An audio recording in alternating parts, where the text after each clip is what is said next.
Good morning, class. This is your teacher, Miss Julian C. Pataksil, for PE and Health subject.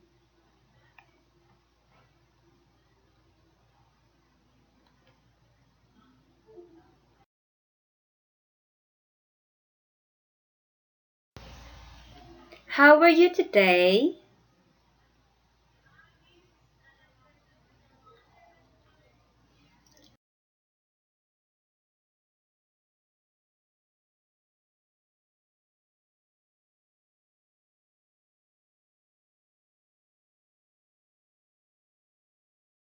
Welcome to PE and Health subject.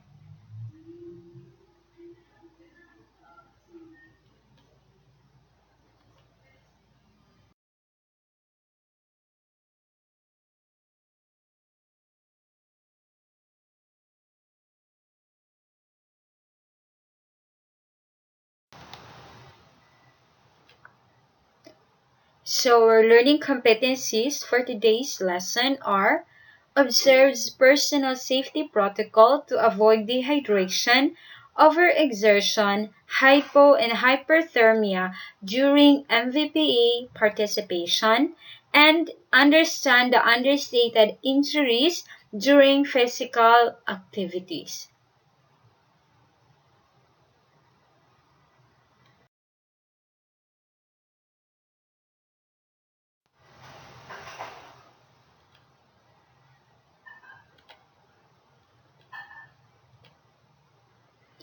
So the lesson that we are going to tackle this morning is about personal safety protocol to avoid dehydration, overexertion, hypo and hyperthermia.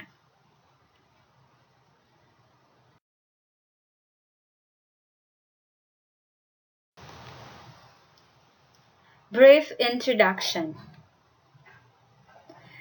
When too much water is lost from the body, its organs, cells, and tissues fail to function as they should, which can lead to dangerous complications. So this can be through dehydration, sweating, urinating, or suffering from diarrhea.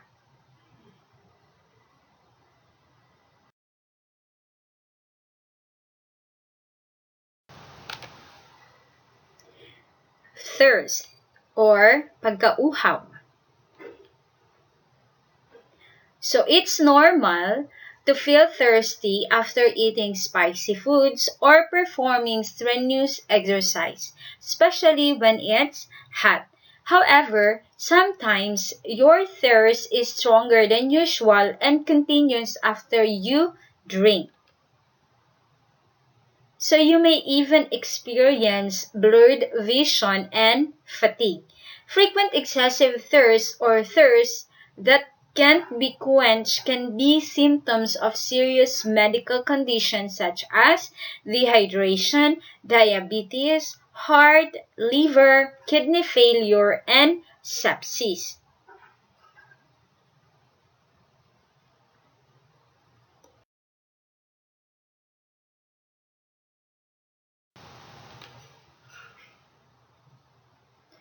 To remain healthy, you need to first, drink fluid regularly throughout the day.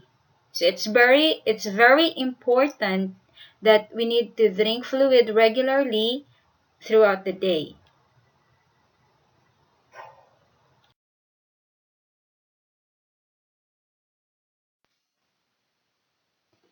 Increase your water intake by eating water-rich foods such as watermelon, tomatoes, oranges, and melon. So those are example of water-rich foods to increase your water intake.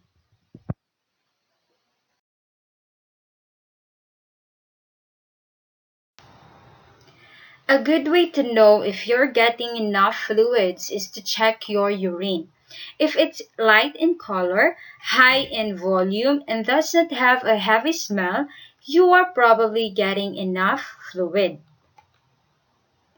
Every organ tissue, and cell in your body needs water. Water helps your body to maintain a normal temperature, lubricate and cushion your joints, protect the brain and spinal cord, rid your body waste through perspiration, urination, and bowel movements.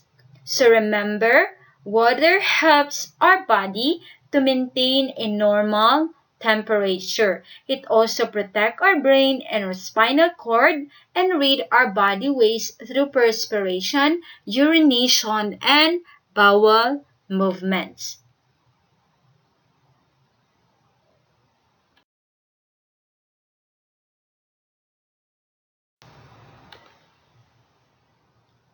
So you need to take in extra fluids when you are outdoors in hot weather, so we need to take extra fluids. We need to drink more water. Diarrhea. When we have diarrhea, it's also important or very important to drink a lot of fluids or water when we have diarrhea. Engaging in a vigorous activity. So we also need to take extra fluids or water when we are engaged in a very vigorous activity. Vomiting. We also need to take more fluids when we are vomiting to avoid dehydration. Fever. We need to drink a lot of water or extra fluids when we have fever. So remember, when you are in outdoors in hot weather, when you have diarrhea, fever, when you are engaged in a vigorous activity, and when you are vomiting, it's very important to drink a lot of water or to take extra fluids in our body.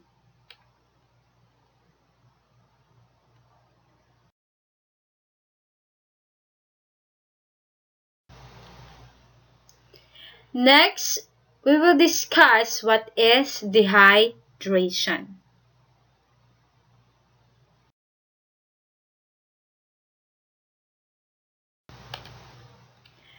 When you're busy, you may forget to take regular hydration breaks. This can lead to dehydration, which occurs when your body loses more water than you take in. When we say hydration breaks, you forget to drink water. You forget to drink a lot of water when you are busy or when you are at work. In some cases, severe dehydration can cause serious complications, including kidney damage, coma, and health.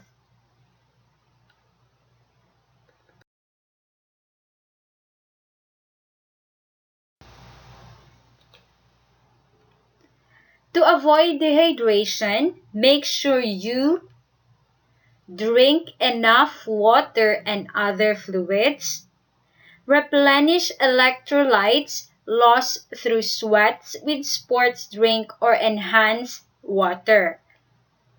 Take frequent breaks from hot environments or strenuous activities. Use a damp cloth to lower your body temperature and reduce sweating. And then avoid drinking heavily caffeinated, alcoholic, and sugary beverages, especially when you're working out or exerting yourself.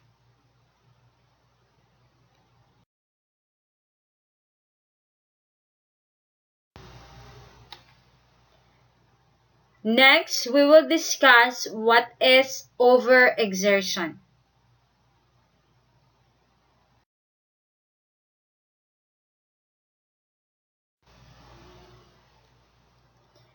So these types of injuries are usually caused by repetitive motion, such as typing, lifting heavy objects, or working in an awkward position. So the pain that these injuries cause is often acute. It will typically improve with medical care and preventive measures. But without Proper treatment and prevention, acute pain from overexertion and repetitive use can become chronic. So it can become severe. So these are the causes of overexertion injuries, include sports and exercise, motion control video games, and hobbies like woodworking, building, and remodeling.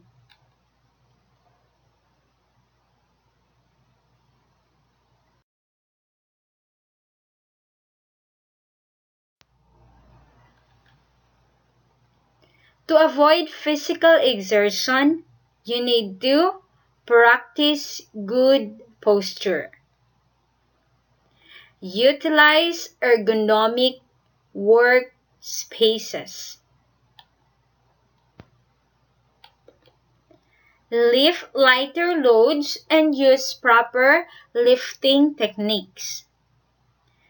Decrease the distance you must stretch to lift a heavy object. Take frequent breaks from physically repetitive and challenging activities, and include strength training and stretching in your regular exercise routine. And know and respect your body limits.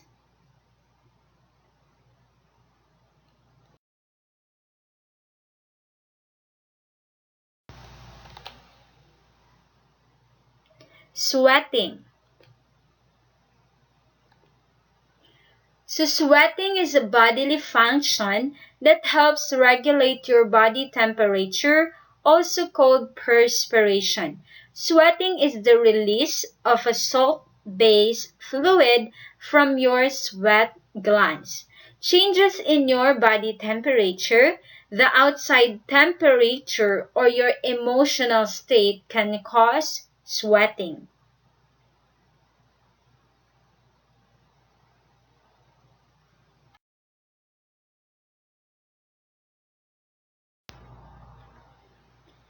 Sweating in normal amount is an essential bodily process. Not sweating enough and sweating too much can both cause problems. The absence of sweat can be dangerous because your risk of overheating increases. So excessive sweating may be more psychologically damaging than physically damaging. So a normal amount of sweating generally doesn't require medical treatment.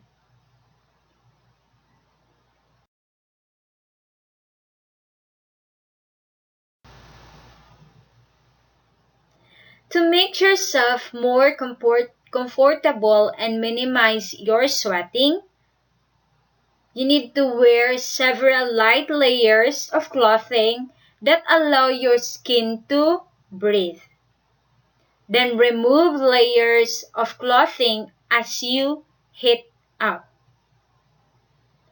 Wash dried sweat off your face and body for optimum comfort.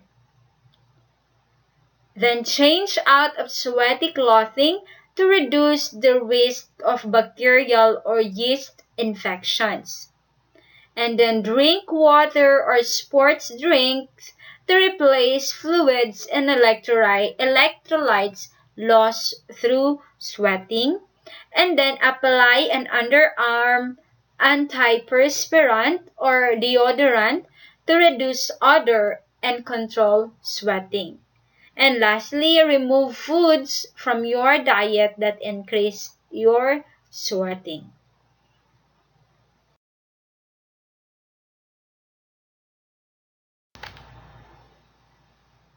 Lastly, we will discuss what is hyperthermia and hypothermia.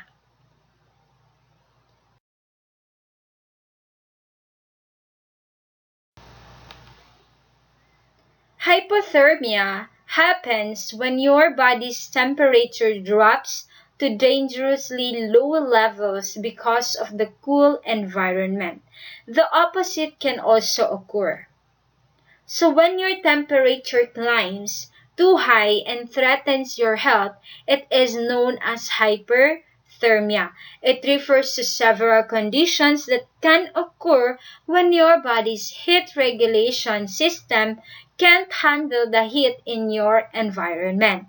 So preventive measures are the key to avoid hypo and hyperthermia.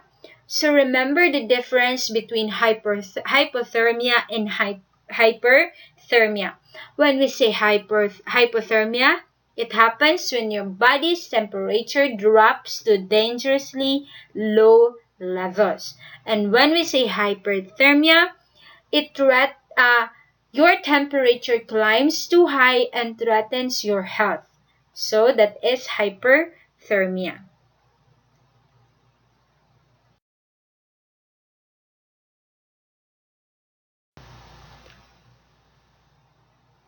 Clothing. So the simplest step you can take involves the clothing you wear. Dress in layers on cold days, even if you don't think it feels very cold outside. It's easier to remove clothing than it is to battle hypothermia.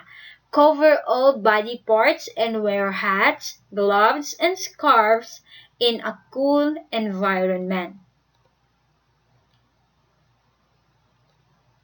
Also, take care when exercising outdoors on cold days. Sweat can cool you down and make your body more susceptible to hypothermia.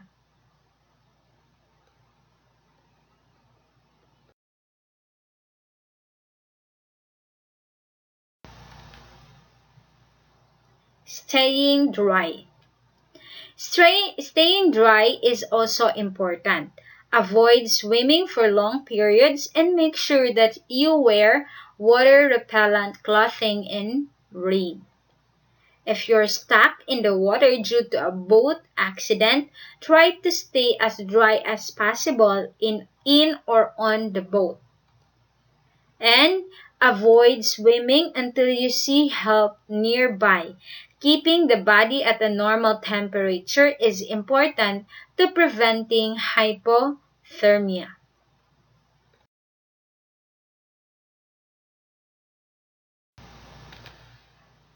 The first step in preventing hyperthermia is recognizing the risks in working or playing in extremely hot conditions.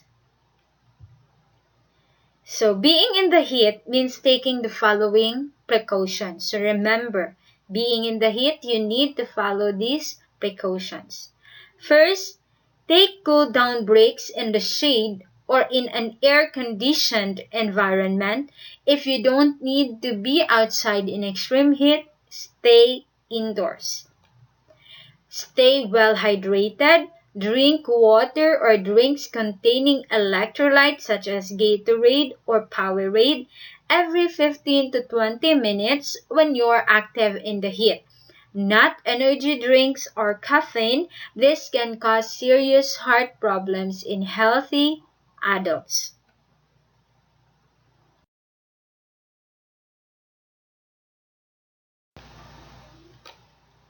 Wear lightweight, light-colored clothing when outdoors. If your home isn't well air-conditioned, consider spending time in an air-conditioned mall, library, or other cool public places during hot spells.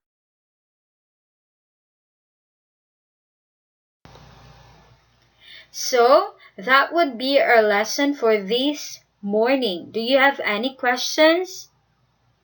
If none, let's proceed to your activity and to your quiz. For your activity and for your quiz, just follow the GAITF link on your screen. And if you have any more questions about the lesson that we have been discussed this morning or about your activity or your quiz, just contact me in my number 0955052397.